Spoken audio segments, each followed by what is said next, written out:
Muy buenas tardes a la mesa de honor que el día de hoy está presente aquí para dictar las conferencias magistrales. Buenas tardes a cada uno de los que están presentes en el auditorio de la institución judicial. Continuando con todas las actividades por parte de la Comisión de Capacitación de la Corte Superior de Justicia de Huánuco, el día de hoy se va a disertar tres temas muy importantes, como es el feminicidio desde su perspectiva social a cargo de la abogada Lisette Yesenia Tucto Tarazona.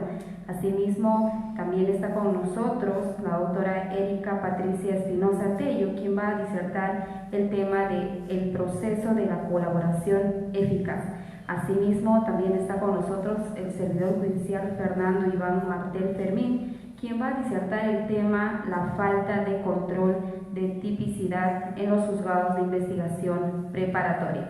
Sin más preámbulos, entonces vamos a dar inicio a este ciclo de capacitación y le invitamos a la doctora Erika Patricia Espinosa Tello, quien va a disertar el proceso de la colaboración eficaz, para lo cual le pido un fuerte voto de aplausos.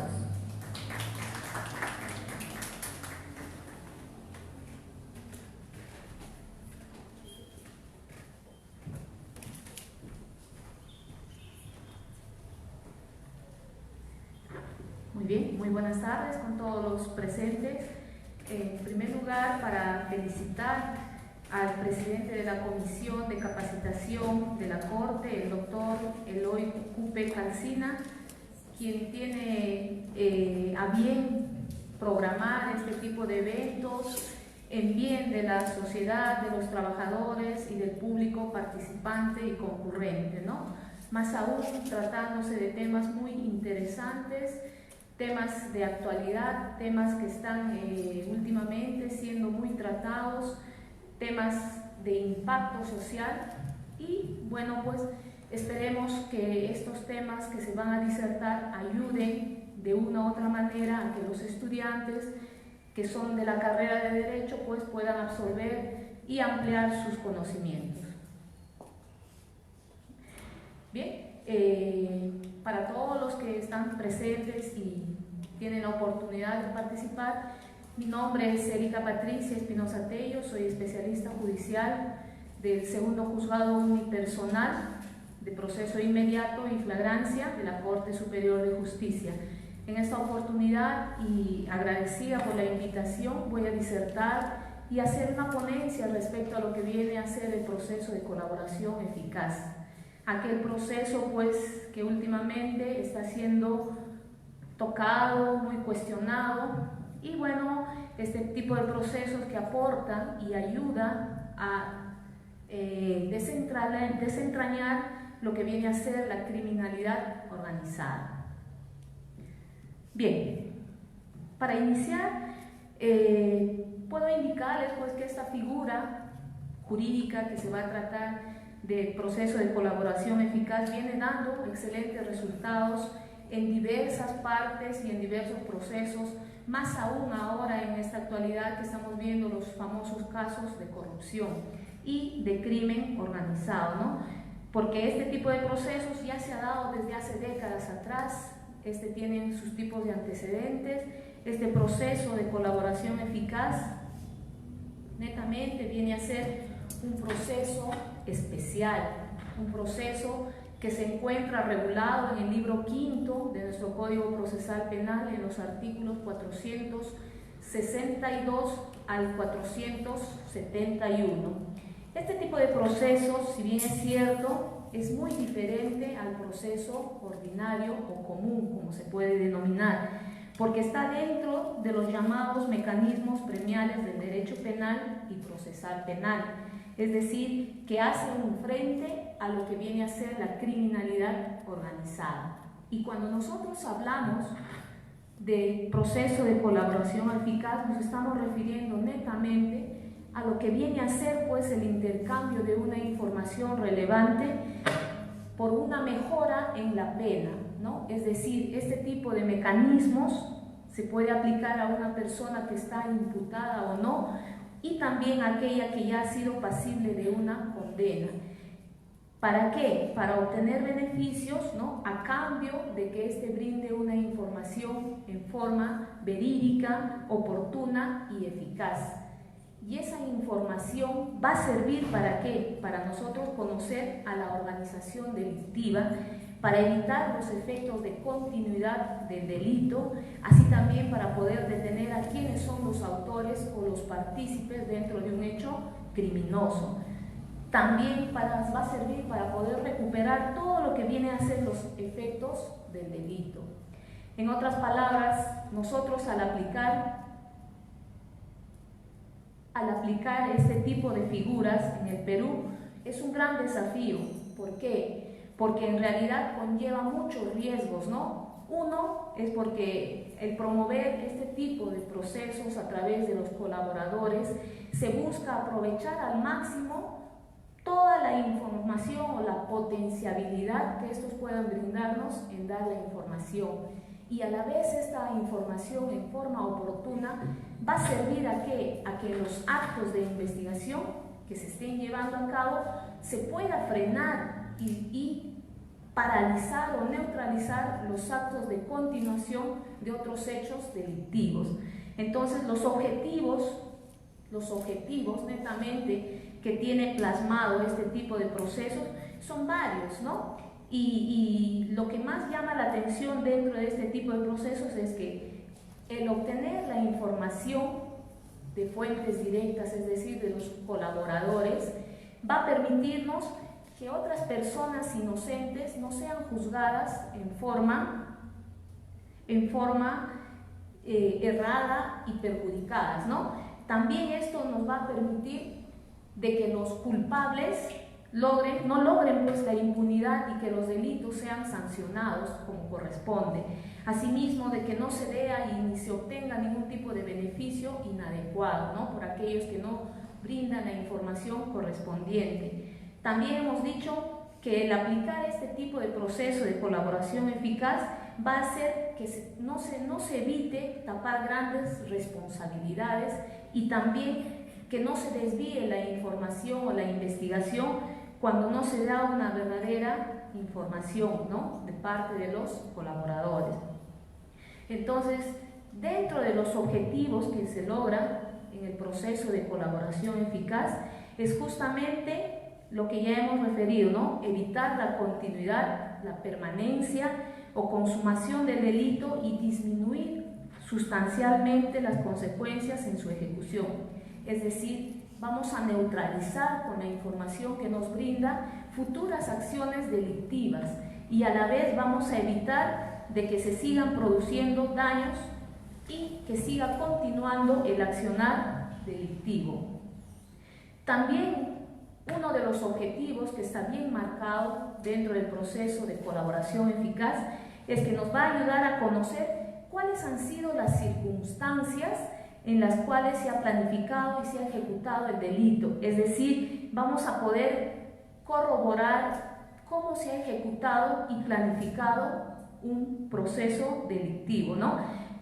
A la vez también dentro de los objetivos que brinda la información vertida por el colaborador, nos va a permitir identificar quiénes son los autores y los partícipes que integran la organización criminal, aquellos que netamente cumplen funciones, y este tipo de información va a ayudar a desarticular la gran organización criminal y determinar a quiénes pertenecen y qué grupos son, y a la vez también a sus miembros. Dentro también de los objetivos que vemos en el proceso especial de colaboración eficaz, encontramos pues que con esta información vamos a poder lograr recuperar todos los bienes, los dinero y las ganancias que pudieron haberse apropiado, ¿no?, por parte de las organizaciones delictivas, aquellas que han hecho pues de ellos y se han apoderado de todos los caudales productos de la criminalidad organizada. Entonces, hablando de colaboración eficaz, ¿qué viene a ser un colaborador eficaz? ¿A qué llamamos nosotros un colaborador eficaz? El colaborador eficaz no es más que aquel informante confidencial, aquel que brinda y proporciona información a cambio de obtener un derecho premial. Es decir, este colaborador también puede testificar como testigo, ¿no?, dentro de un proceso o en otras investigaciones. Es por ello que nosotros, al hablar de la colaboración eficaz, tenemos que ver y saber que este implica pues llevar de la mano la necesidad de darle protección y seguridad, porque de todas maneras, siendo la información o la declaración de este colaborador muy poderoso, un instrumento muy poderoso dentro del sistema penal, que va a ayudar y coadyuvar a desarticular grandes organizaciones criminales, ¿qué es lo que va a hacer? Prácticamente va a estar en riesgo su integridad. En ese sentido, nosotros, al hablar del proceso de colaboración eficaz, tenemos que remontarnos a los antecedentes. Y este sistema o figura procesal ha tenido ya sus antecedentes desde la famosa Italia en los años 1986, cuando en la organización criminal denominada pues la Cosa Nostra, aquella organización que estaba integrada por una agrupación que se dedicaba a la extorsión, al secuestro, al sicariato y al narcotráfico. Uno de sus integrantes, el famoso conocido, ¿no?, como testigo clave, Tommaso Buscetta, fue quien años antes de salir, ¿no?, de la organización criminal, coordinó con los jueces de aquel, ¿no?, del federado de Italia, con la finalidad de proporcionar información a cambio de poder desarticular su propia organización, es decir, traicionar a su propia organización a cambio de obtener un beneficio de no ser comprendido y procesado dentro de la organización criminal. Y ya también como antecedentes nosotros tenemos pues en la década de los 80 y 90, cuando estaba de boga pues el terrorismo, el narcotráfico, aquellos arrepentidos, ¿no?, que se denominaban a quienes salían de la organización emeretista, de Sendero Luminoso. Se dio la ley del arrepentimiento, en la que se tenía en cuenta solamente la sindicación o la versión que brindaban estos famosos arrepentidos. ¿Y qué es lo que se hacía? El darse esa información por parte de esos arrepentidos, que muchas veces era como una confesión, no se tomaba en cuenta la vulneración que se daba en ese entonces, es decir, de los derechos humanos, ¿no?, los derechos consagrados constitucionalmente. Es por eso que en los años 80 y 90 surgieron muchos grupos de organizaciones criminales. Dentro de ellas tenemos pues al famoso grupo Colina, que se encargaba pues netamente de, ¿no?, dentro de lo que era la vulneración de los derechos humanos, de tratar de vulnerar, ¿no?, los derechos de las personas, dándose pues y la cabida de lo que viene a ser las desapariciones forzadas dadas por este grupo encabezado por el conocido Vladimiro Montesinos, jefe del Sistema Nacional de Inteligencia. Es así que esos tiempos de los años 80 y 90 se tomaba en cuenta lo que era la confesión de los arrepentidos. Y ya vemos pues que en esos tiempos se les denominaba pues arrepentidos. Y en la actualidad nosotros tenemos los famosos casos, ¿no?, que se dan de los colaboradores eficaces que están integrados en los casos de corrupción, en el caso más conocido de Lavallato. Bien, entonces si sabemos que el colaborador eficaz y el proceso o el mecanismo de colaboración eficaz es netamente un derecho premial, este derecho premial tiene pues sus principios en los cuales se rige. En primer lugar, nosotros vamos a ver que el primer principio que prima para este sistema o mecanismo viene a ser el principio de eficacia. ¿Y qué quiere decir la eficacia? La eficacia viene a ser pues un principio en la cual la información que proporciona el colaborador debe ser importante y útil. ¿Para qué? Para que la investigación pueda surtir y evitarse más acciones futuras delincuenciales, ¿no?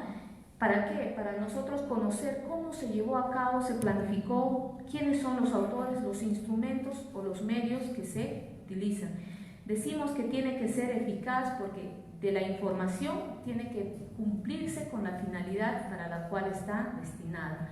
Otro principio que también prima es el principio que esta información debe ser en forma oportuna, es decir, que una información que nos llegase en forma oportuna va a servir ¿para qué? Para frenar las futuras acciones delincuenciales, porque si una información llegase en forma tardía, obviamente no tendría la finalidad ni tampoco sería ni se cumpliría con la eficacia para la cual está dada este mecanismo, ¿no?, de colaboración eficaz.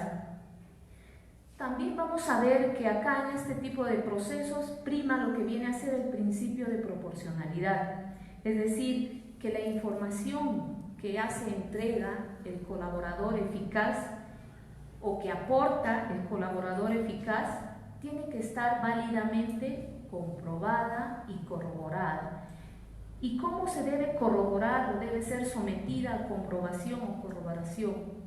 Esto se da a través de ¿qué? De los mecanismos de investigación que va a llevar a cabo el representante del Ministerio Público con apoyo de la policía especializada. Entonces, la proporcionalidad va a consistir que a mayor información de utilidad y eficacia va a ser mayor el beneficio que pueda obtener. Otro de los principios también vemos de la formalidad procesal. Este principio radica de que el mecanismo o el proceso de colaboración eficaz debe darse y cumplirse dentro de las normas que están establecidas en la normatividad. ¿Y para qué? Para que este tipo de procesos que se lleva en forma reservada, al obtenerse la información puedan pasar un control judicial que va a permitir que la autoridad judicial o el órgano jurisdiccional verifique la legalidad de dicha información y el acuerdo que pueda haber suscrito o llevado a cabo entre el imputado, su abogado defensor y el Ministerio Público. Y por último vamos a ver un principio de revocabilidad que prima dentro de este sistema del proceso de colaboración eficaz. ¿En qué consiste este principio? Este principio justamente nos indica de que ante el incumplimiento del acuerdo al que es sometido el colaborador eficaz, ¿no?, de las obligaciones que se le imponen al darse el acuerdo y del cual ha obtenido beneficios, esta puede ser revocada cuando el colaborador o informante incumple con uno de ellos, ¿no? También este sistema o mecanismo, ¿no?, de intercambio de información presenta unas características muy importantes y resaltantes, ¿no? Entre ellas nosotros vamos a ver que este tipo de procesos es netamente iniciado y dirigido por el Ministerio Público, es decir, el Ministerio Público lo puede accionar así también como el solicitante, es decir, el colaborador o informante. Dentro de las características también vemos que tiene sus actos propios de comprobación, es decir, se puede comprobar las pruebas aportadas, la información aportada con los actos de investigación que pueda realizar el Ministerio Público. También es una característica muy importante que el acuerdo, ¿no?, de otorgamiento de beneficios que se solicita es suscrita por el imputado previa coordinación con su abogado y el Ministerio Público, ¿no?, quienes van a firmar el acuerdo donde se va a plasmar todos los puntos a los cuales está siendo concedido o beneficiado el imputado. Este tipo de control, características o acuerdos que se está dando va a pasar, pues, como hemos dicho, un control previo, un control judicial, es decir, que puede ser aprobado. Si es aprobado, obviamente se emite una sentencia, como también puede ser desaprobado, y al ser desaprobado, pues obviamente el acuerdo que no lleva o no surte los efectos de un control positivo, se va a emitir una resolución correspondiente de desaprobación, en la cual el juzgado encargado va a emitir la resolución donde va a especificar por qué motivo se está desaprobando el acuerdo. Y como se sabe, toda resolución emitida por un órgano jurisdiccional tiene la posibilidad de ser impugnada. Y por último, este tipo de procesos es un proceso netamente reservado. ¿Y cuándo pues nosotros hablamos de que procede la colaboración eficaz? ¿Cuándo se produce la colaboración eficaz? Para que opere la colaboración eficaz, previamente debe darse un acuerdo, y el acuerdo tiene que darse en base a los beneficios y la colaboración que da el informante, es decir, entre el fiscal y el colaborador. Y el acuerdo va a ser netamente en la negociación que se da de acuerdo a la información y a la pena y a los otros beneficios que se puedan negociar a favor del informante. Hemos dicho también que quien decide si se justifica o no, o si procede para poder suscribirse los acuerdos, va a ser el fiscal, quien va a ser la autoridad máxima que dirige este tipo de procedimientos y aquel que va a plasmar en un acta el acuerdo suscrito con el colaborador. Y si no hay acuerdo, pues obviamente concluye, no se llega a ningún acuerdo, no se suscribe ningún acta y obviamente pues no hay ningún tipo de proceso de colaboración eficaz. Hemos dicho que como es un proceso de intercambio de información relevante, tiene también sus alcances y los alcances están netamente establecidos a qué delito o a qué tipo de actos ilícitos puede acarrearle este tipo de beneficios. Esta figura, si bien es cierto, está muy ligada a lo que viene a ser la figura de la criminalidad organizada, porque este tipo de delitos se aplican en primer orden a todos los delitos de asociación ilícita, de terrorismo, de lavado de activos, delitos informáticos, los delitos contra la de lesa humanidad y también el delito de trata de personas y el sicariato. Luego tenemos que este tipo de procesos también se pueden aplicar a todos los casos de criminalidad organizada, aquellos que están contemplados en la ley 30.077. Así también nosotros vemos que este tipo de delitos pueden darse y aplicarse a los temas y delitos de peculado, concusión, corrupción de funcionarios, delitos aduaneros, delitos tributarios, delitos contra la fe pública y siempre y cuando también se haya cometido en pluralidad de personas o agentes. Entonces, este proceso de colaboración eficaz inicialmente ha surtido una modificatoria, a través del decreto legislativo 1301. ¿En qué sentido? Porque anteriormente no se podían acoger a este tipo de beneficio de colaboración eficaz aquellos que eran integrantes de unas organizaciones en su condición de jefes, de cabecillas, u autores. En cambio, con la última modificación que se ha dado del decreto legislativo 1301, amplía los alcances para poderse aplicar incluso en los delitos de trata de personas y sicariato. Decíamos que anteriormente, hasta antes del año 2001, no se permitía que se puedan acoger, como les digo, aquellos autores que habían cometido delitos graves y que habían vulnerado los derechos humanos. Entre ellos también estaban establecidos que no podían acogerse los cabecillas, los jefes de organizaciones, y actualmente sí, porque esta modificatoria no excluye a nadie, sino hace de que todas las personas puedan acogerse sin ningún tipo de categoría. ¿Y cuándo nosotros podemos decir que se solicite o se solicita el proceso de colaboración eficaz? Este tipo de proceso de colaboración eficaz se puede solicitar en nuestro país sin ningún tipo de restricciones.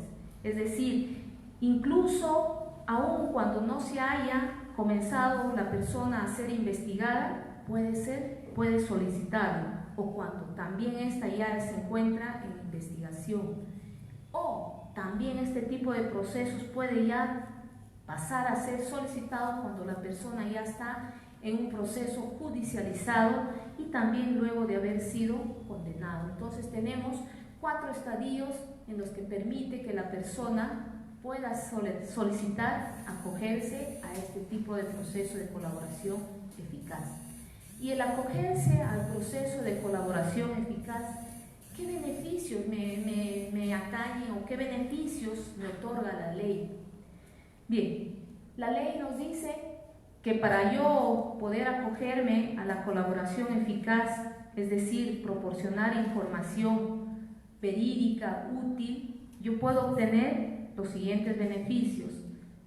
1, puedo obtener la excepción de la pena, puedo obtener la remisión de la pena, puedo obtener el beneficio de la disminución de la pena, puedo obtener la suspensión de la ejecución y la reducción de la pena con suspensión de su ejecución. ¿Y en qué consiste cada uno de estos beneficios? La excepción de la pena, pues, no es nada más, como su nombre lo dice, excepción, es decir, la exoneración de la pena. ¿Y cómo así? Cuando una persona, ¿no?, la exoneración de la pena no es que sea pues que el perdón total de la pena, no, sino que sí se fija una responsabilidad para determinados delitos, como está establecido en el Código. Solo que se trata de una condena, en otras palabras, sin pena, ¿no?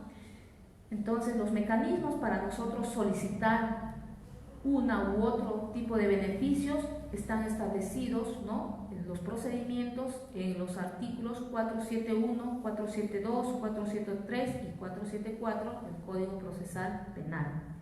Asimismo, también vemos dentro de los beneficios al llamado o la llamada remisión de la pena.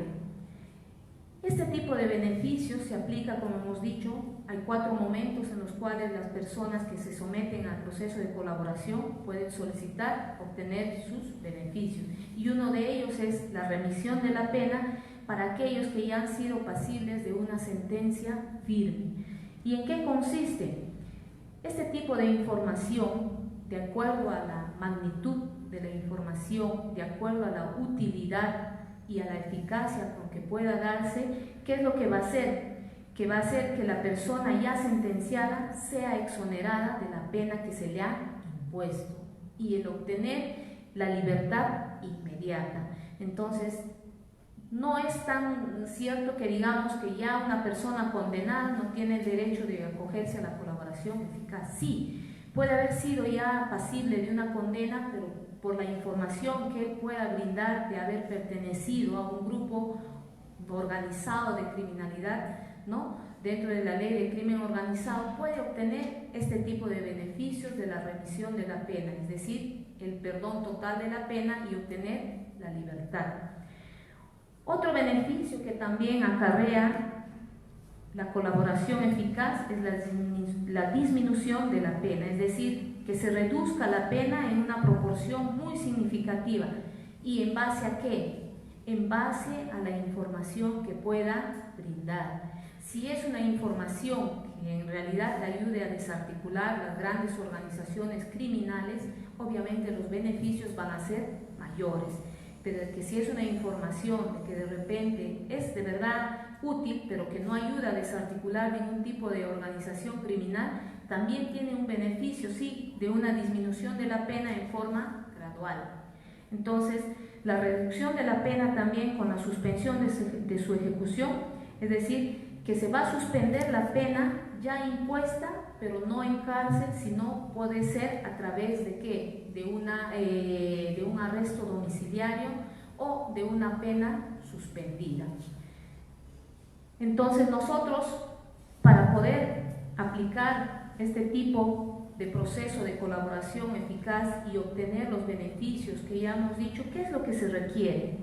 En primer lugar, se requiere que la persona, ¿no?, que se va a someter al proceso de colaboración eficaz haya ya abandonado en forma voluntaria, ¿no?, sus acciones delictivas.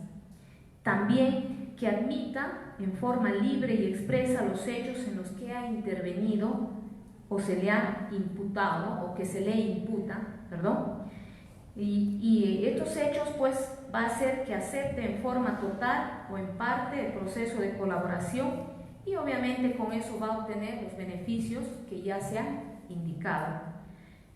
Y otro de los requisitos que se requiere para poder acogerse a este tipo de procesos de colaboración eficaz que están establecidos en los artículos 472, numeral 2 del Código Procesal Penal, es que tiene que presentarse, ¿no?, el colaborador ante el fiscal mostrando la predisposición de colaborar y de proporcionar la información en forma eficaz. Entonces sabemos que dentro de la ley, si bien es cierto, se obtienen beneficios, pero también estos beneficios de reducción de pena no incluyen lo que viene a ser la reducción de la reparación civil, pero porque no está previsto en la ley. Pero eso no quiere decir que a mayor información que pueda dar, se pueda también reducir la reparación civil, ¿no?, en forma gradual. Y por último, nosotros tenemos que ver qué es lo que se tiene que tener en cuenta antes de nosotros solicitar acogernos a un proceso de colaboración eficaz. Nosotros previamente tenemos que tener reuniones, realizar todo tipo de reuniones previas de colaboración para llegar a acuerdos de procedencia o no de los beneficios con el representante del Ministerio Público, quien es el que está encargado de dirigir este tipo de procedimientos. Si el colaborador tuviese de repente algún tipo de medida restrictiva, ¿no?, o algún impedimento de poder concurrir, lo puede hacer, ¿no?, a la sede del Ministerio Público o sede fiscal, lo puede realizar a través de su abogado defensor. Asimismo, también que luego de haberse realizado y llevado a cabo los acuerdos o las entrevistas previas con el Ministerio Público, se va a disponer, una vez recabada la información, que el Ministerio Público realice los actos de investigación, y esos actos de investigación van a servir ¿para qué? Para corroborar y comprobar toda la información que ha vertido, ¿no?, el colaborador. Y también se va a solicitar en este tipo de procesos, se solicita al juez, cuando ya el imputado se somete a este tipo de procesos, que se le brinde todas las garantías, es decir, todas las medidas de protección, porque sabemos que un informante, un colaborador, un testigo, como se le denomina dentro del proceso de colaboración eficaz, de acuerdo a la magnitud de los hechos, de la información que brinda, pues obviamente saben que se le tiene que dar las medidas de aseguramiento tanto de él y de su entorno familiar. ¿Por qué? Porque una vez que se brinde la información y dentro del círculo de organización criminal, pues todo se llega a saber, y obviamente el famoso colaborador o informante tiene que tener asegurado las medidas de protección tanto para él, ¿no?, necesarias, personales, y como para su entorno. Entonces, este tipo de proceso de colaboración eficaz se lleva a cabo en sede fiscal. Se elabora, como ya hemos estado indicando, acuerdos previos con el representante del Ministerio Público. Esos acuerdos entran a una etapa de investigación y corroboración o comprobación, como se puede denominar. ¿Para qué? Para que esa información luego sea verificada y pase el control judicial. Y este control judicial, obviamente, pues el fiscal va a considerarlo si le concede previamente, ¿no?, o no los beneficios de acuerdo a la información y comprobación que realizó. Es decir, también el fiscal puede denegar la información y la obtención de beneficios cuando vea que la información no es útil, no es relevante y no le sirve para actos de investigación. Entonces, si la información ha sido ya corroborada y obviamente se ha comprobado que efectivamente la información ha ayudado, ha sido veraz, ha sido eficaz y útil, el fiscal va a proceder a realizar la firma del acta, ¿no?, con el acuerdo y los acuerdos de beneficios con el colaborador, el abogado, en sede fiscal. ¿Qué es lo que va a contener el acta de acuerdo, ¿no?, de colaboración eficaz? Esto va a tener el beneficio que se acuerda, va a contener los hechos en los cuales se refiere el beneficio, la confesión que brinda el colaborador respecto a los hechos o a un hecho determinado, va a contener las obligaciones a las que queda sujeta el beneficiario. Es decir, si yo voy a obtener un derecho premial y se me va a conceder beneficios, obviamente yo tengo que estar sujeto a determinados, como se puede decir, condiciones o acuerdos. Es por eso de que ante el incumplimiento de uno de los acuerdos procede la revocabilidad. También dentro del acuerdo el declarante o el colaborador se somete a cumplir fielmente todos y cada uno de los acuerdos para la obtención del beneficio al cual se ha solicitado.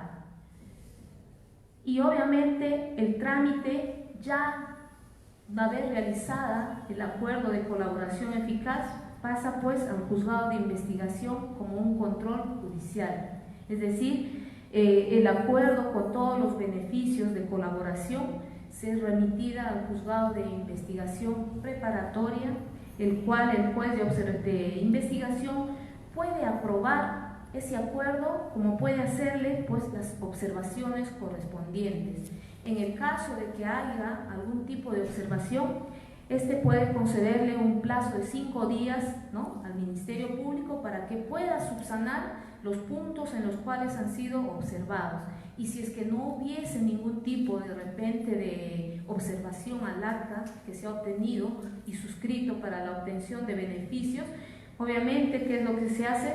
El paso siguiente es citar a la audiencia especial y privada, porque este tipo de procedimientos, si bien es cierto, se tramita en cuaderno incidental con clave secreta y reservada, se va a llevar a cabo dentro del 10º día, en la cual también se va a constar en acta si esta es pasible de aprobación, y en el caso de que sea aprobada por el juez de investigación, se va a emitir la sentencia correspondiente, la cual va a contener todos los acuerdos que han sido suscritos previamente con el representante del Ministerio Público, el colaborador y su abogado defensor.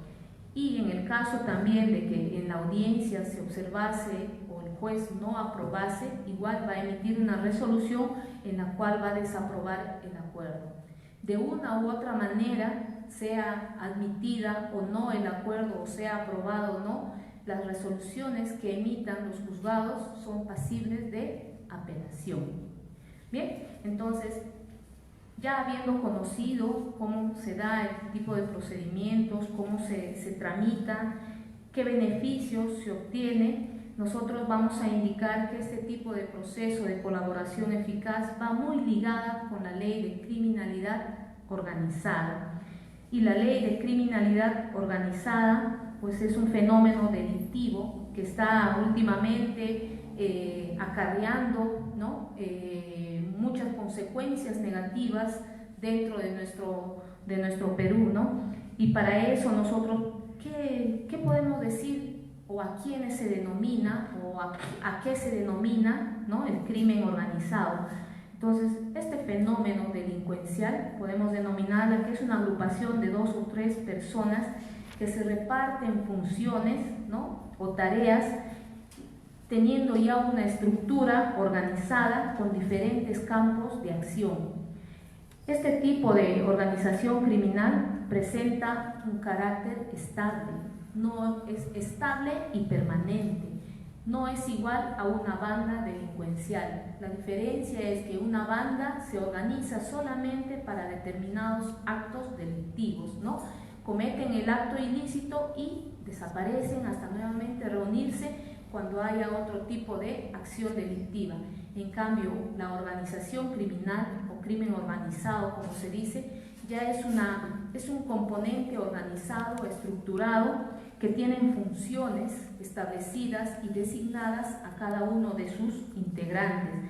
Estas son estables en el tiempo, ¿no? Los que integran la organización criminal son aquellos que conciertan, coordinan, ¿para qué? Para cometer uno o más delitos graves.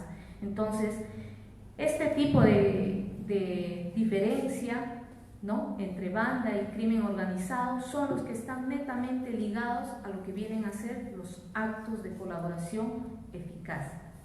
Bien, quisiera ahondar un poco más respecto al proceso de colaboración eficaz, pero sé que tengo dos colegas más que están también por disertar con temas muy importantes, temas muy interesantes y muy de boga, como se podría decir, dentro del sistema penal. Por mi parte, muy agradecida, espero haber contribuido en algo, espero haber ampliado los conceptos de las personas que están aquí presentes. Esperemos también que en una otra oportunidad disertemos otros tipos de procesos y también contribuir con nuestra sociedad. Muchas gracias.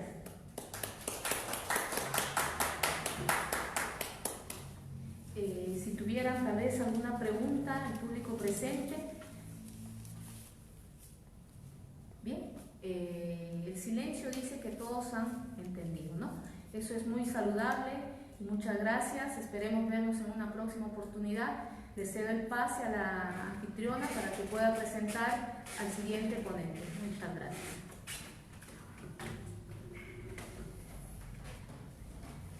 Muy bien, le brindamos nuevamente un fuerte voto de aplausos a la doctora Erika Patricia Espinosa Tello, quien ha disertado el tema el proceso de colaboración eficaz. Asimismo, invitamos también al servidor judicial Fernando Iván Martel Fermín, quien va a disertar de un tema muy importante que es con respecto a la falta de control de tipicidad en los de investigación preparatoria, para quien les pido un fuerte voto de aplausos.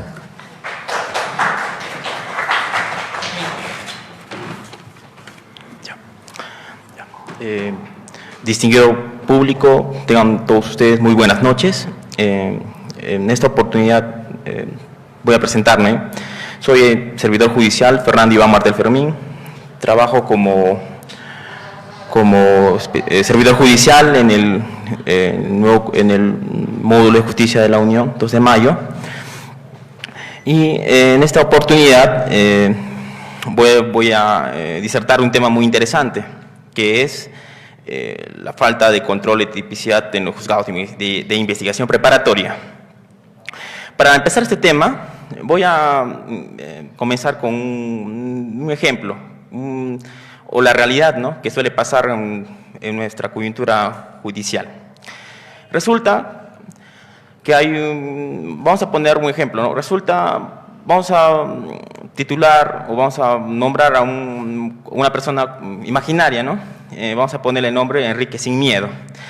Enrique Sin Miedo es un ex alcalde de la municipalidad, vamos a suponer, de Amarilis, ¿no?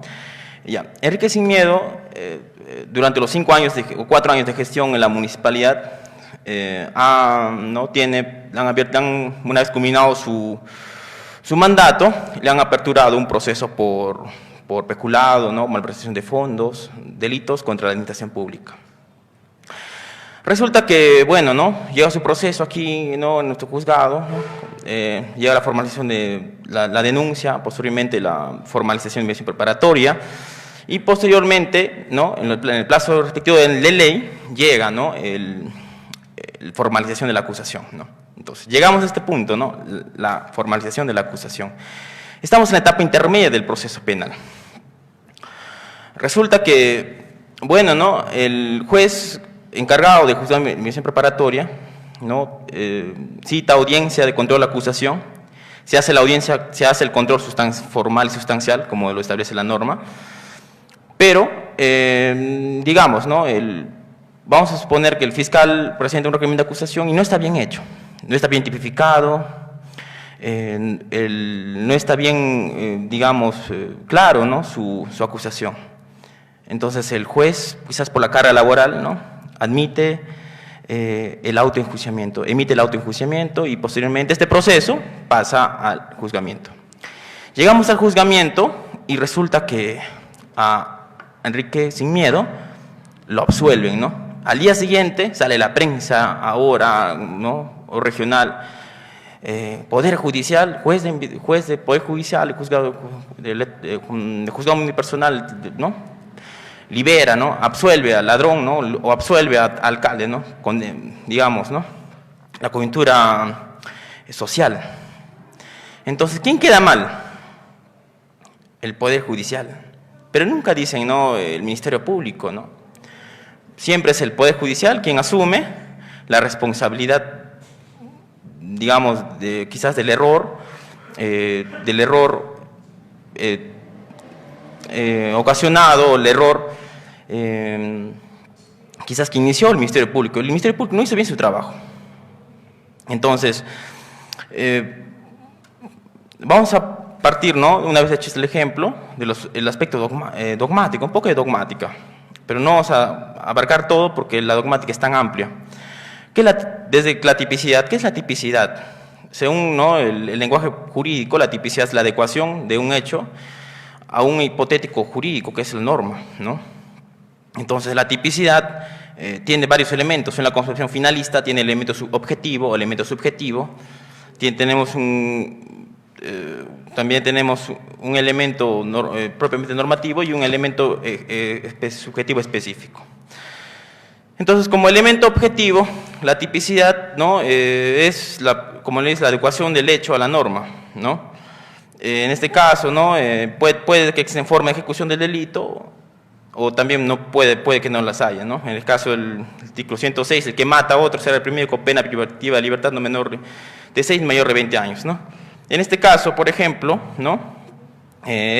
No hay una forma de ejecución del delito, ¿no? En el caso, por ejemplo, el delito de usurpación, ¿no? Hay un verbo que es el que para apropiarse, ¿no? Ahí ya tenemos la diferencia, ¿no? Después tenemos, ¿no? Como le digo, ¿no? Como un poco de repaso, elemento subjetivo, que es el dolo, ¿no? De la concepción finalista, funcionalista. Yo sé que aquí hay, como dice un distinguido magistrado, ¿no? Las teorías son como vinos, ¿no? Es como que cada uno tiene un distinto tipo de gusto, ¿no? De un vino. Es un vino distinto, un vino rosé, o no, vino tinto, vino blanco, ¿no? Pero en realidad lo que se quiere aplicar aquí es digamos, la aplicación objetiva, ¿no? Pero también es bueno saber el elemento subjetivo, el dolo directo, dolo indirecto, dolo eventual, que yo creo que todo el mundo lo sabe, ¿no? También tenemos la culpa consciente, la culpa inconsciente también, ¿no? Los elementos que son la previsibilidad, el deber cuidado. Ahora, vamos a hablar de un tema bien, para agregar, ¿no? a este problema, a esta problemática, es el factor autopoiético. ¿Qué es la autopoiesis o autopoiético? La autopoiesis no es más que para redundar, la autopoiesis es una teoría que es un elemento que pertenece a la teoría de los sistemas sociales del gran sociólogo Niklas Luhmann, ¿no? ¿Qué cosa es la autopoiesis? Es un tipo de organización sistemática. Entonces, yo siempre, cuando expongo un tema, siempre muestro mi reloj a la gente, ¿no? Yo tengo un reloj de cuerda. El reloj de cuerda funciona con engranes. Cada engrane es como nosotros. Los engranes hacen que la sociedad se mueva. Entonces, como habla el funcionalismo de Roxin, el funcionalismo de Jacobs, nos habla, ¿no? Que todo está en constante movimiento. Entonces, la autopoiesis hace de que todos los sistemas estén concatenados, engranados, estén perfectamente engranados. Y si un elemento no funciona, ¿no? ¿Qué causa hace el Estado? ¿No? Separa ese engrane y reemplaza ese engrane por otro para que esto vuelva, ¿no? A tener una armonía, ¿no? Entonces, si hablamos de nuestro sistema, de nuestros sistemas que se rigen, digamos, en el nuevo Código Procesal Penal o Código Procesal Penal, estamos hablando del sistema inquisitivo y del sistema acusatorio, el sistema acusatorio garantista, ¿no? Entonces, estaremos aplicando un correcto sistema acusatorio garantista? No lo sabemos. O sea, ¿por qué? Porque al fin y al cabo, como nuestro sistema, el Código Procesal Penal en nuestra ciudad de Huánuco recién tiene unos 5 o 6 años y en Lima todavía no se aplica en su totalidad. Todavía hay el chip, ¿no? Ese chip que está dentro de nuestros jueces, dentro de los fiscales, en donde, por ejemplo, ¿no? Otro problema, ¿no? Es la igualdad de armas, no se cumple la igualdad de armas. Entonces el fiscal, tenemos el juez, tenemos el abogado de la defensa técnica. Yo soy el mejor abogado, imaginemos, soy el mejor abogado del Perú y vengo a defender, ¿no? Imaginemos, ¿no? a un presunto autor del delito de abigeo, por ejemplo, ¿no? Entonces, yo juez, tengo el chip todavía inquisitivo, ¿no? Y el fiscal me presenta un requerimiento de acusación o formaliza un requerimiento de acusación, formalización de control de acusación, ¿no? Me presenta ello, entonces yo, ¿no? Yo tengo el chip inquisitivo como juez, entonces me olvido del abogado del litigante. Entonces, ¿qué pasa cuando, bueno, no, mi fallo sale, ¿no? Condeno al señor, al presunto autor, no sé, ahora sentenciado? Y yo como abogado litigante apelo a la siguiente fase, ¿no? Interpongo el recurso de apelación y esta llega a la sala, ¿no? Y la sala me da la razón. Entonces la pregunta es, ¿cuánto dinero se ha generado, ha perdido el Estado por el tiempo perdido? Por todo ello, ¿no? ¿Cuánto dinero se ha perdido? Entonces, el problema está en que quizá todavía hace falta, ¿no? Quizás criterio en los magistrados, sobre todo en los fiscales, ¿no? Para poder acusar, porque el fiscal acusa por acusar muchas veces. Entonces, es el juez el que tiene el criterio de decir si está correcto o no está correcto, o está incorrecto. ¿Y cuánto tiempo pasa, ¿no? Desde que se inicia un proceso hasta que culmina?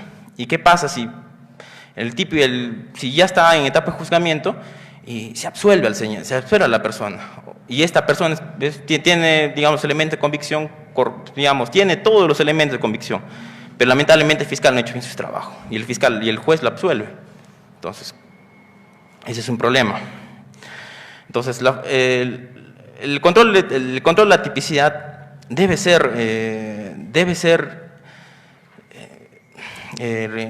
rigurosa, ¿no? Debe ser rigurosa y, digamos, y no solamente es un control práctico, también tiene un control sustancial y no se da el control sustancial. En este caso ya, bueno, sería un tema más amplio hablar de la imputación necesaria. Es otro tema, la imputación necesaria. La imputación necesaria ya habla de la adecuada tipificación, ¿no? Allí, ¿no? El hecho tiene que estar correctamente descrito. No simplemente es mencionar a la norma, sino tienes que escribir tal como ha ocurrido el hecho, enlazado o similado a la norma. Entonces, eso tampoco se da.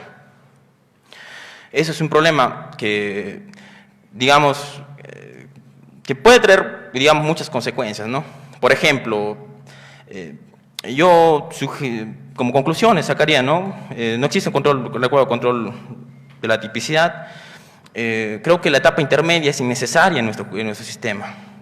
Entonces, como sugerencia, sería modificar el código, esa parte del proceso, y digamos, ya que el juez de juzgamiento debería hacer el control de tipicidad, porque a veces el juez de juzgamiento hace control de tipicidad.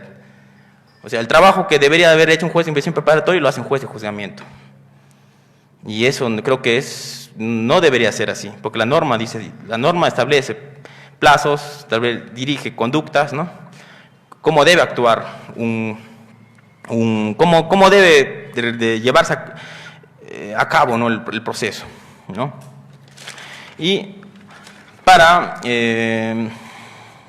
no ya culminar, ¿no? esta pequeña disertación, mis conclusiones serían que todavía nuestros jueces todavía viven con el antiguo chip, ¿no? Viven con el antiguo Código de Procedimientos Penales, en donde yo simplemente como juez todavía no me ciño a lo que el fiscal dice. Y quizás falta, y lo que dice el abogado de la parte acusada, quizás no tiene mucha relevancia para mi juez. Pero también los abogados, ¿no?, que ejercen la defensa, también creo que les falta quizás conocer más nuestro nuevo código, porque a veces se avientan a la deriva en la aplicación de la norma, de la nueva procesal, y no debe de ser así. Y para acabar esta pequeña disertación, quiero acabar con esta frase, ¿no?, frase filosófica que dice: solo sé que nada sé. ¿Por qué? Porque el conocimiento absoluto, nadie lo conoce. Uno aprende todos los días y cada día. Yo sé que aquí hay estudiantes de Derecho, y yo, como profesional de Derecho, también sigo aprendiendo, porque el conocimiento absoluto no existe, el conocimiento absoluto. Muchas gracias.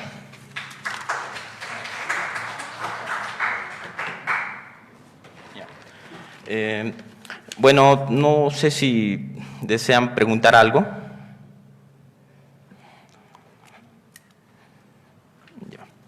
Ya.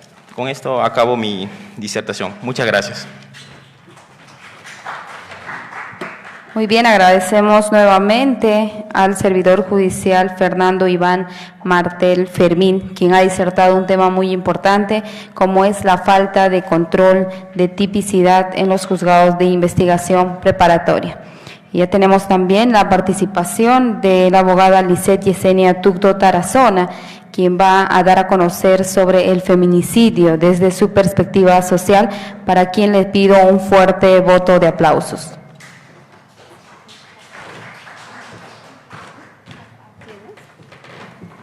Bueno, muy buenas noches a cada uno de ustedes. Es menester mío tener los presentes esta noche. El tema a disertar es lo siguiente: el feminicidio desde su perspectiva social. ¿Cuán importante es el feminicidio en nuestra sociedad? Nos preguntamos cada uno de nosotros.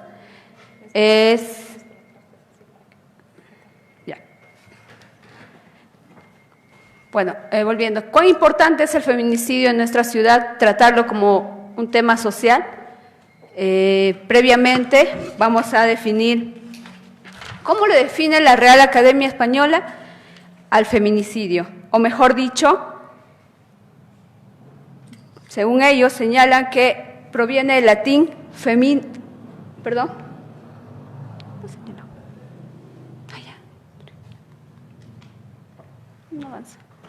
Disculpen. Según la Real Academia Española, señala el feminicidio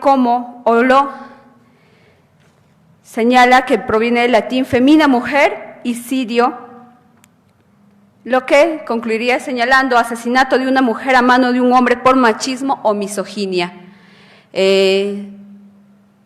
Entonces, según lo que también señala Flora Tristán, que es una promotora activista feminista, y que esta institución feminista ha sido creada en el año de 1979 a favor de proteger derechos de las mujeres. Entonces, es caracterizado por un crimen de género, es realizado por agresores, cuya intención es dominar, ejercer control y negar la autoafirmación de las mujeres como sujetas de derecho a través del uso de la violencia. Tenemos, señores, que crimen de género definido como que una identificación sexual según la biología, que señala y distingue a la mujer y al varón. Entonces, este grupo feminista, este grupo activista feminista concluye y señala que es un crimen de género. ¿Por la condición de qué? Por la condición de ser mujer. Continuando, tenemos de dónde proviene la palabra feminicidio. En un inicio se ha señalado y proviene del término feminicide, que fue acuñado en Inglaterra por Mary Orlock al comienzo de la década de los 70. Tal como señala en la diapositiva, fue utilizado por primera vez en forma pública por Diana Russell en un testimonio ante el Tribunal Internacional de Crímenes contra las Mujeres, celebrado en Bélgica en el año de 1976. esta señora Russell define el feminicidio como el asesinato misógino de mujeres cometidos por varones. ¿Qué referirse al asesinato misógino de mujeres y niñas como feminicidio? Vamos a señalar qué es misógino. Se ha señalado el término misógino como la actitud y comportamiento de odio, repulsión y aversión por parte de un individuo hacia las mujeres. Esto se relaciona básicamente con la violencia de género. Entonces, ya tenemos definido al femicidio como el asesinato misógino de mujeres cometido por varones. Ahora nos vamos más allá a señalar al término feminicidio. Seguimos señalando lo que dice la Academia Española, como ya se ha tocado este tema, pero está bien definir, como le señalé en la diapositiva, está bien señalar femicidio o feminicidio. En un inicio la Real Academia Española, como ya se ha señalado, lo ha señalado como femicidio, pero feminicidio, se podría definir feminicidio como la inactividad estatal. Entonces, en un comentario que hace Elisa Panadés, aclara la importante diferencia ideológica. El feminicidio señala y es homólogo a homicidio. Solo se refería a un inicio a un asesinato de mujeres, mientras que el feminicidio es la variabilidad de impunidad, es la no operancia de la actividad estatal. Continuando, tenemos que para señalar, dice, el concepto de feminicidio fue incorporado por la escritora y activista feminista Diana Russell a fines de la década de 1980 en el Tribunal Internacional de Crímenes contra Mujeres. Russell explicó esta palabra con la que mejor describe los asesinatos por parte de hombres. Entonces, femicidio básicamente es el asesinato de mujeres por hombres. Y ya continuando, feminicidio fue incorporado por primera vez por la antropóloga mexicana Marcela Lagarde, a raíz de los terribles asesinatos en serie cometidos en la ciudad de Juárez. ¿De dónde nace feminicidio?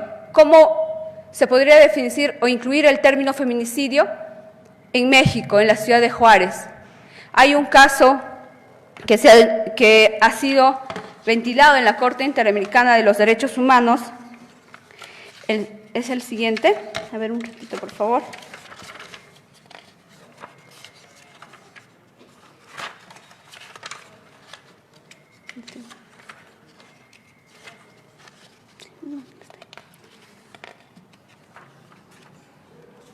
El caso González y otras. El conocido caso Campo Algodonero versus México, en la que en este caso se condena al Estado a pagar una millonaria suma de dinero a las víctimas y sus familias, por cuanto el 6 de noviembre del año 2001, en un campo algodonero, fue encontrado con signos de haber sido violadas y abusadas con extrema crueldad un grupo de mujeres. Entonces, este caso se llevó a la Corte Interamericana de los Derechos Humanos y en la que se falló a favor de este grupo de mujeres, pero ¿qué castigaban? ¿Qué es lo que castigaba? Castigaban la poca actividad del Estado en no escuchar a las víctimas, a los familiares de las víctimas, perdón. Entonces, ¿qué es lo que ha ordenado la Corte Interamericana de los Derechos Humanos? Ha señalado lo siguiente, que se debe elevar un monumento de honor a las mujeres víctimas de estos hechos. ¿Por qué? Por razón de género, solamente por el hecho de ser mujer. Entonces, continuando, tenemos, y vamos a pasar a este tema que es muy importante, señala el feminicidio en el discurso periodístico. Mi pregunta es lo siguiente, ¿cuánto influye el periodismo en el delito de feminicidio, o en el término feminicidio? ¿Cómo lo definen los crímenes de mujeres en una nota periodística? Tenemos que, si pueden observar, en el segundo párrafo señala, fue hallada desnuda y muerta sobre una cama, con signos de haber sido ultrajada. Alguien había tratado de borrar las huellas de sangre sobre la pared de la habitación. Entonces, ¿qué refleja? Impacto, es un impacto hacia las personas, hacia quien hacia el público, hacia la sociedad. Entonces, la televisión recurre a muchos adjetivos, en este caso como monstruo, celoso, violento, ebrio, brutal, fatídico, hacen que un crimen hacia una mujer sea el pan de cada día. Tal es el caso de, el día de hoy, en la mañana han encontrado el cuerpo de una mujer. Entonces, a este caso se suma no solamente tal como se ha definido según las estadísticas el año pasado, 149 casos de feminicidio. De enero a octubre hay 131 casos, más el día de hoy que ha sido encontrado en la mañana son un caso más. En sumados tenemos 132 casos de feminicidio. Y la prensa lo hace más resaltante, haciendo ver al hombre como un ser violento, un ser psicópata, se podría decir. Entonces, continuando. Entonces, los hombres y las mujeres, tal como dice la diapositiva, son presentados de manera diferente en la noticia. Ya les he señalado, los hombres aparecen como violentos, incapaces de controlarse, obsesivos, como una característica atribuible a un delincuente, monstruos o desquiciados, diferenciando que de una persona normal, de un hombre normal que todos los días cumple realidades, actividades sociales diarias. Entonces, no, esta persona ha cometido tal delito, entonces hay que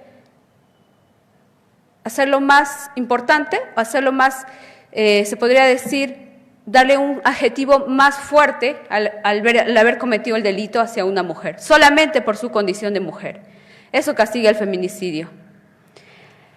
Entonces, ¿cómo mostramos a las mujeres? Como indefensivas, pasivas, objetos de violencia, la que cayó porque estaba amenazada, la que soportó por años maltrato y que finalmente fue maltratada.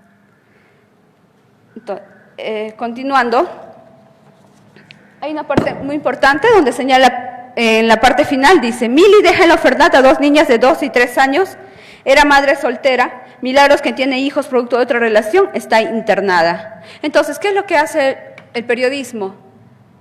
Los hace ver a un caso de feminicidio como que nosotros digamos, ¿no? Pobrecita, ella fue víctima, deja niños en orfandad.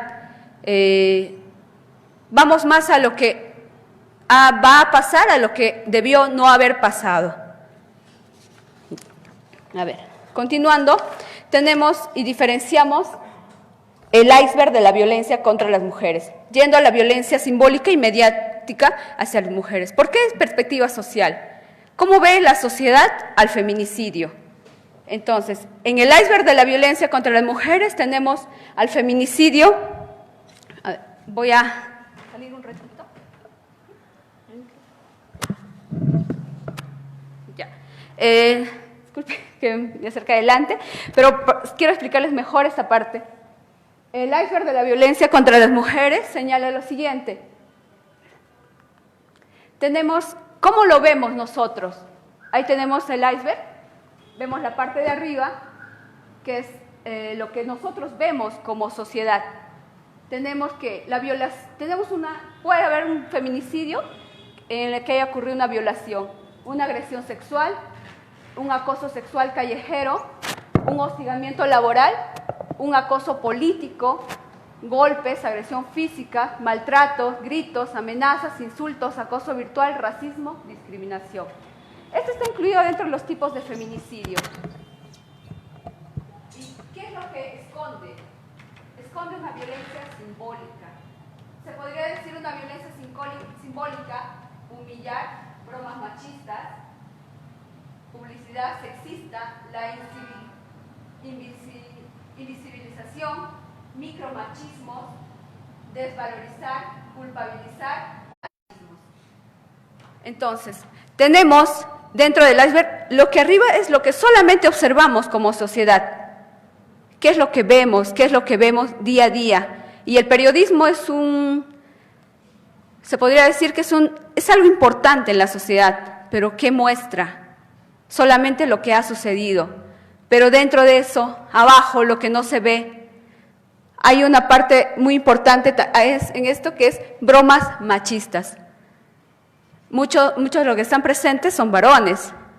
Y en alguna ocasión de repente han hecho bromas machistas, como vamos a seguir con esta parte de la violencia simbólica y mediática hacia las mujeres, o denominado una violencia normalizada en la sociedad por usos y costumbres. Lo vemos normal, es parte de nuestro día a día, es parte de lo que pasa en la sociedad, es parte de lo que vivimos, es parte de lo que ya no, hemos crecido con esa, pero no sabemos como ciudadanos cuánto daño hacemos a nuestros hijos. Entonces se podría denominar como una violencia simbólica. No es una violencia física, no es una violencia que podemos cometer mediante actos físicos a una persona, sino con la misma interacción que ocurre en nuestra sociedad. Por ejemplo, tenemos en estos 3 cuadros la utilización de la imagen de la mujer y la reproducción de estereotipos de violencia simbólica y mediática en nuestro país. Tenemos 3 ejemplos. Una imagen no realista y deteriorada de la mujer andina. ¿Cuántos de nosotros hemos visto este programa? ¿Cómo lo califican a la mujer? ¿Cómo definen a una mujer andina? La definimos así, la vemos así, pero no como una mujer que ha crecido en un lugar donde usan este tipo de prendas por costumbres, donde se peinan de esa forma por costumbres. Porque eso no es de ahora, el hecho de vestirse así no es el mismo hecho de que recién ellos se están incorporando, se están alienando a una cultura extranjera, no. Esto ya viene de siglos anteriores. Segundo, la utilización de imagen femenina como objeto sexualizado. Para nosotros, ver una publicidad en cualquier estación o en cualquier lugar es normal. Ver a la mujer en 2 prendas, solamente tapada la parte de arriba y la de abajo y el medio vacío, es normal. Tercero, la mujer como la única responsable de los trabajos domésticos. Siempre nos han enseñado en casa que la mujer cocina, la mujer lava, que la mujer atiende al marido. Señores, los varones cuando lo hacen, ¿cómo le llaman? ¿Lo llaman mandileros? ¿Lo llaman, mandileros, siguiendo con esto? ¿O los hacen sentir que ellos no deberían hacer esto? Y eso lo enseñamos desde niños, que la mujer tiene que estar en la cocina y el hombre en la calle trabajando. Pero ¿por qué no intercambiamos roles? ¿Por qué no enseñar a los hijos a que desde pequeños también sepan defenderse, también sepan hacer estas actividades? Continuando, tenemos 4 cuadros más, y prácticamente es parte de la sociedad. El primero, juguetes también reproducen los estereotipos. Definimos, el varoncito tiene que estar con la pelota de fútbol, el varón tiene que estar con la pelota de fútbol, la mujer tiene que estar con juguetes de niña, tiene que estar con artículos que se refieran a la cocina, tal como muestra la imagen, son una cocina en miniatura para juguetes. Entonces, eso es una violencia simbólica, y esta violencia simbólica es parte de la comisión de un delito de feminicidio. También tenemos en el siguiente cuadro los comerciales, que está supuestamente dirigido a hombres que utilizan las imágenes de las mujeres. Es normal verlo en la televisión, este tipo de imágenes. ¿Alguna vez ustedes han visto que o les ha molestado? No creo que a todos, pero los han visto como una forma normal, es parte de la sociedad. El siguiente cuadro, las noticias que justifican o relativizan la violencia hacia las mujeres. Es normal, ¿no? Acuchilló a expareja porque salió con otro. Entonces hay un grupo que dice, no, está bien. Otro grupo dice, no, pero no debía haberlo hecho eso. ¿Por qué? ¿Por qué acuchillar a esa persona? Por el solo hecho que salía con otro. O tratamos de justificar la actitud o la muerte de esa persona. No hay que calificarlo como, personalmente, no podría calificar como feminicidio, sino como un asesinato por no respetarse los derechos fundamentales de la persona, que es el derecho a la vida. Entonces, ¿estará bien usado el término feminicidio o nos quedamos con femicidio? Femicidio. ¿Por qué solamente conceptualizar o dar realce más al término de la mujer por su condición de género y no por una persona que hay que respetarle sus derechos como persona. Siguiendo con el siguiente cuadro, dice, macho peruano que se respeta. ¿Es cierto?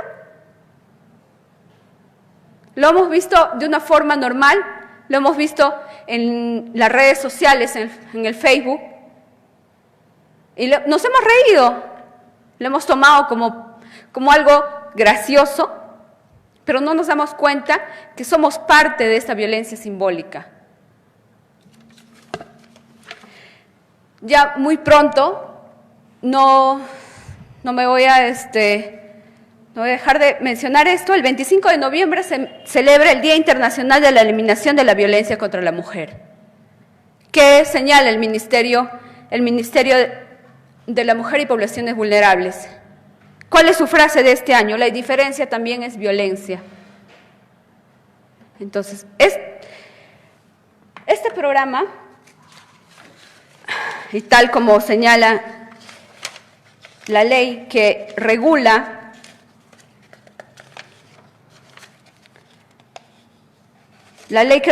¿para qué? Para prevenir y sancionar y erradicar la violencia contra las mujeres y los integrantes del grupo familiar, la famosa ley 30.364. Y no me va a dejar mentir algunas personas algunos alumnos de Derecho y abogados que están presentes, que el artículo 14 de la Constitución Política del Perú señala, ¿qué señala? Que los medios de radiodifusión colaborarán con el Estado en la educación y en la formación moral y cultural. Entonces, ¿cuáles son las limitaciones que tienen los medios de comunicación a fin de preservar la educación, una formación moral y cultural en la sociedad? El título segundo, en la quinta disposición transitoria de la Ley 28278, señala, de conformidad con el artículo 14 de la Constitución Política del Perú, tiene que estar destinado, se refiere a los medios de comunicación, a un porcentaje mínimo dentro de su programación respecto a la educación, formación moral y cultural. Y en el título segundo, en su artículo 40, señala, la programación que se transmite en el horario familiar debe evitar los contenidos violentos, obscenos o de otra índole que pueda afectar los valores inherentes a la familia, niños y adolescentes. Entonces, ¿cuán impactante son los medios de comunicación? Los periódicos, las redes sociales, la televisión en vivo, la televisión grabada. Si cumplieran un porcentaje, no todos los medios de comunicación, es cierto, pero si cumplieran, tal como menciona la ley 28.278, en señalar que deben evitar contenidos violentos. A diario observamos y vemos no solamente delitos de feminicidio, también accidentes de tránsito, infracciones al tránsito mediante actos de violencia. ¿Cuán impactante es el periodismo en nuestra sociedad? Entonces, la ley 30.364, que previene y sanciona y erradica la violencia contra las mujeres y los integrantes del grupo familiar, tiene una responsabilidad, señala entre la responsabilidad sectorial que el Ministerio de Transportes y Comunicaciones debe velar por el estricto cumplimiento de las obligaciones de los medios de comunicación en su información. Entonces, continuando, el Ministerio de la Mujer y Poblaciones Vulnerables señala, como ya señalé, la indiferencia también es violencia. Cuando se incorpora en el Perú la palabra feminicidio? En el año 2009. Primero lo incorpora el Ministerio Público como un registro de víctimas. De ahí viene y se crea el MIMDES, Ministerio de la Mujer. Y ahora el Ministerio de la Mujer y Poblaciones Vulnerables, donde se encuentra legalmente regulado. A ver, vamos con esta partecita. Actualmente, ¿qué es lo que dice el artículo 108-B sobre el feminicidio? Se encuentra regulado en el Código Penal en el Perú. ¿Qué señala? Será reprimido con pena privativa de libertad no menor de 20 años al que mata a una mujer por su condición de tal, cualquiera de los siguientes contextos. El mismo artículo señala por su condición de tal, por su condición de mujer, no por su condición de persona, sino por su condición de mujer. En los siguientes contextos: violencia familiar, coacción, hostigamiento o acoso sexual, abuso de poder, confianza o de cualquier otra posición o relación que le confiera autoridad a la gente, cualquier forma de discriminación contra la mujer, independientemente de que exista o haya existido una relación conyugal o de convivencia con el agente.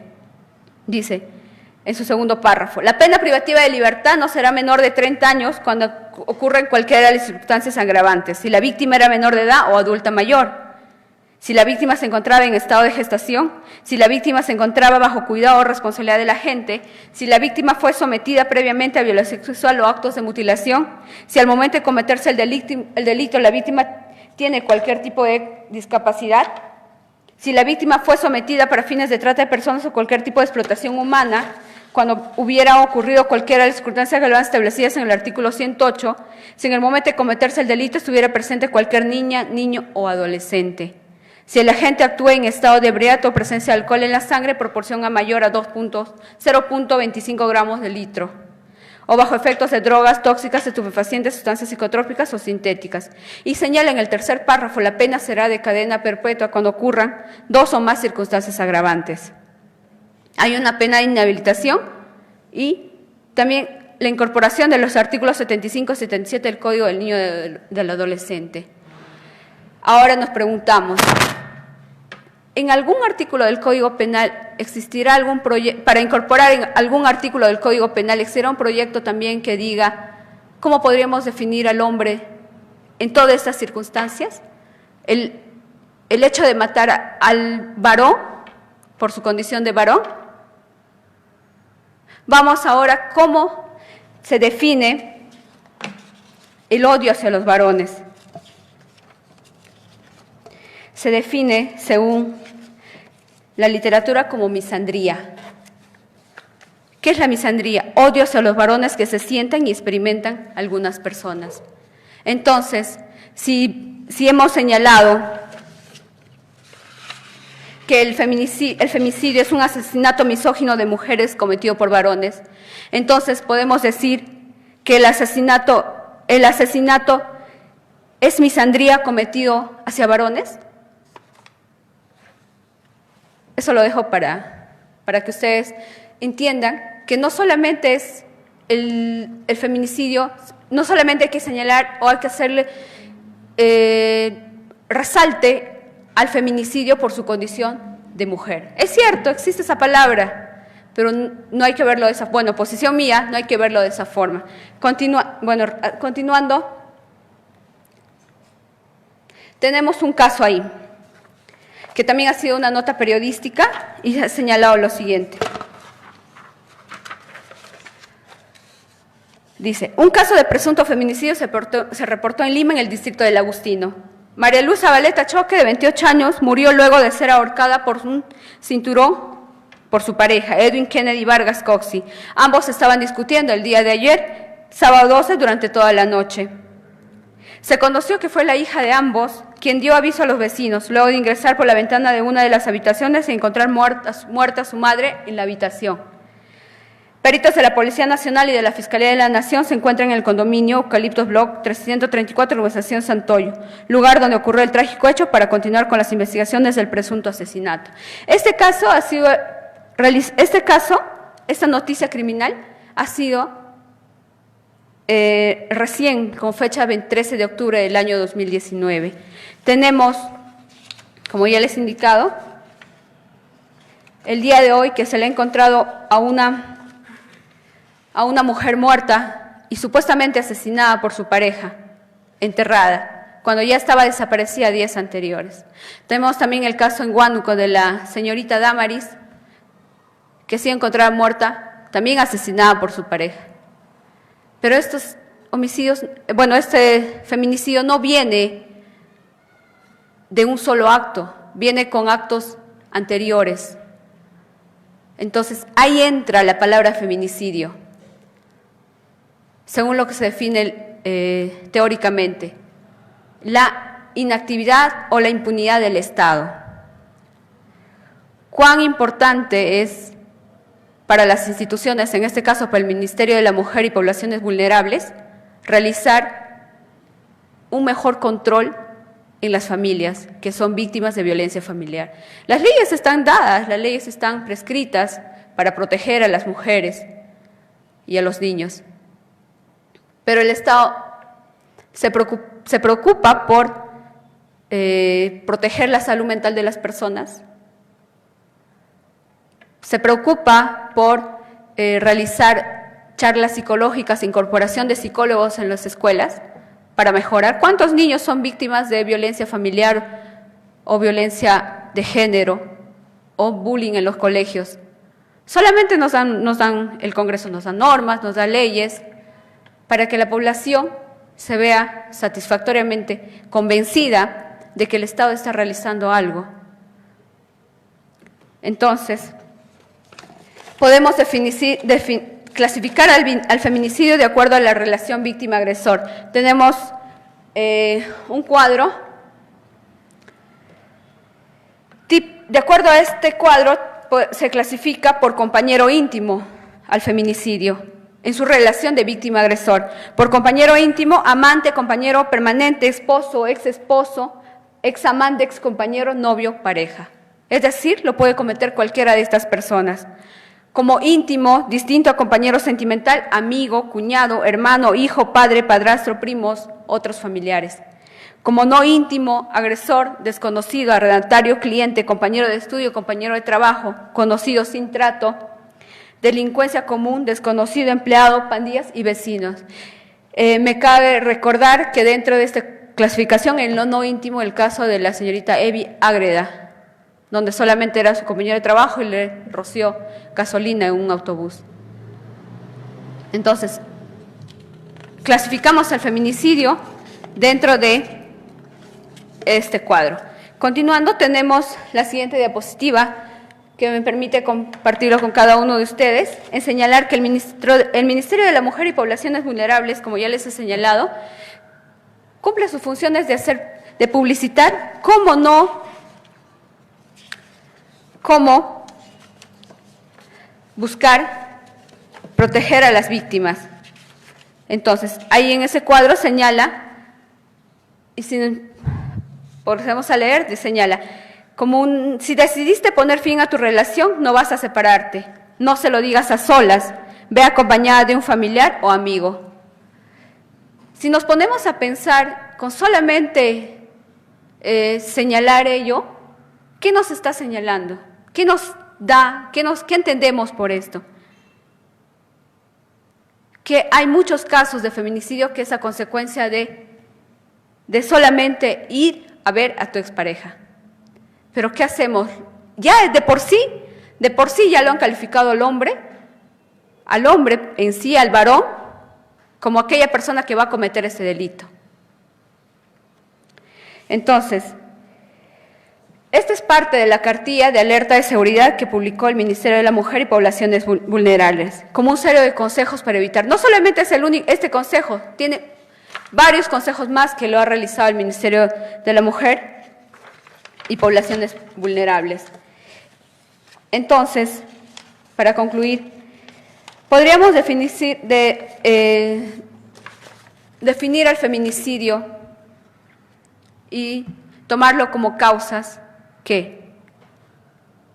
como una cultura y sociedad basada en el patriarcado, como machismo, una naturalización de la violencia de género, una concepción de la mujer como propiedad y objeto de placer del hombre, como una cultura del honor patriarcal, como una violencia doméstica. Se caracteriza el feminicidio como un abuso sexual en el cuerpo de la víctima, mutilaciones y maltratos degradantes hacia las mujeres. Entonces, podríamos concluir señalando cuán importante es la actividad del Estado en preservar no solamente mediante normas, mediante leyes o regulaciones normativas de alta pena para frenar los feminicidios en el Perú. Podemos señalar en decir también que de esta manera vamos a eliminar el delito de feminicidio, vamos a contrarrestar a esto. Personalmente opino que no. No es una forma. Hay muchas formas que debería el Ministerio de la Mujer y Poblaciones Vulnerables tratar de erradicar ello. Si tenemos en el Perú y centros de emergencia mujer, la línea 100, en las comisarías que te dicen que supuestamente van a recibirte cuando eres víctima de violencia por parte de tu pareja, o también podemos tomarle una forma contraria. Cuando un varón va a denunciar también hay mujeres violentas, entonces no tomamos solamente a la violencia a la mujer en sí, sino también al hombre. Entonces, ¿cuántos varones han ido y han denunciado en las comisarías? De un 100% de personas, un 100% de una población, será el 1% que ha tomado la decisión de hacer ello. Entonces, veamos al feminicidio más allá, reflejado en la sociedad, no como teoría, sino como impacto, simbólicamente cómo se ha venido contrarrestando anteriormente. Para que exista un delito de feminicidio, previamente hay violencia familiar, agresiones contra las mujeres. Muchas de estas víctimas denuncian, pero ¿qué hacen? Van a audiencias, van a la fiscalía, ¿a qué? A decir que ya no les denuncie, que lo archiven.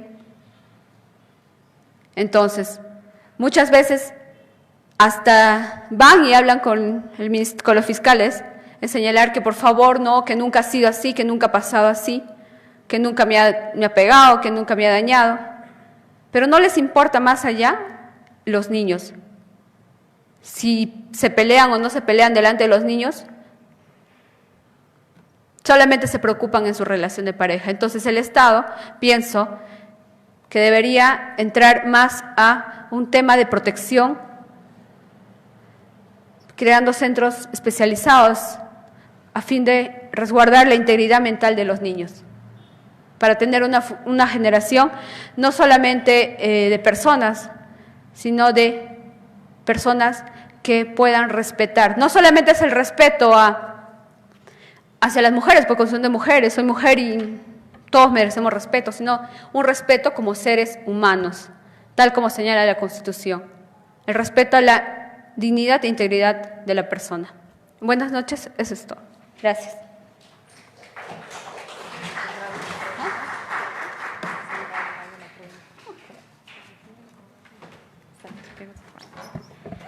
Muy bien, agradecemos nuevamente a Lisette Yesenia Tucto Tarazona. Si alguien tuviese alguna pregunta. Muy bien, le brindamos entonces un fuerte voto de aplausos nuevamente a los 3 expositores del día de hoy, quienes han brindado importantes temas. Con nosotros será hasta una próxima oportunidad. Muchas gracias.